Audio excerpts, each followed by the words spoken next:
প্রথম থেকে শেষ সবার আগে দেশ। দেশ থাকলে আমরা থাকব, দেশ থাকলে আমরা দেশের মানুষের জন্য কিছু করতে পারব। যে লক্ষ্য নিয়ে আজকে আমরা এখানে একত্রিত হয়েছি, 1886 সালে যুক্তরাষ্ট্রের শিকাগো শহরে মার্কেটে, যেটা এই মার্কেটে 8 ঘন্টা কাজের দাবিতে, 12 ঘন্টা জায়গায় 8 ঘন্টা কাজের দাবিতে যে সংগ্রামের সূচনা করেছিল এবং আত্মসমর্পণ করেছিল, সেটাই আমাদের শ্রমিকদের মাইলস্টোন হয়ে আছে।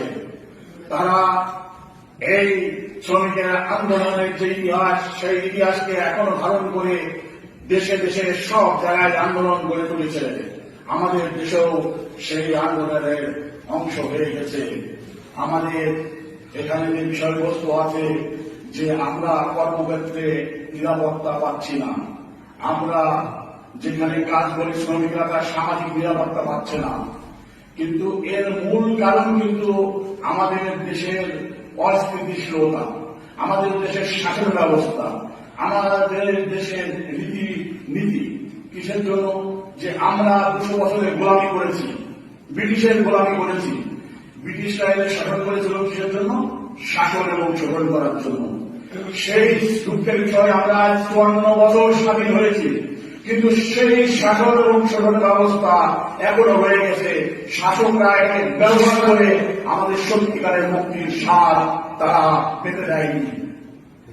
সংবিধান যেটা রচনা করা হয়েছে, আমরা এই সংবিধানকে 68 বার কাটাছেড়া করা হয়েছে, 16 বার এটাকে সংশোধন করা হয়েছে।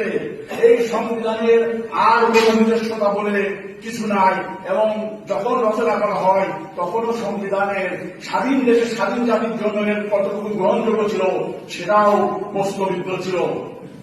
তাই আমার বক্তব্য হলো, আমরা শ্রমিকের স্বাধীনতা নিশ্চিত করতে হলে, নিরাপত্তা নিশ্চিত করতে হলে, নাগরিকদের স্বাধীনতা নিশ্চিত করতে হলে, তাদেরকে স্বাধীনতার স্বাদ আস্বাদন করাতে হলে আমাদের আগে সিস্টেম পরিবর্তন করতে হবে। আর এই সিস্টেম পরিবর্তনের মধ্য দিয়েই আমাদের সত্যিকারের মুক্তি আসতে পারে।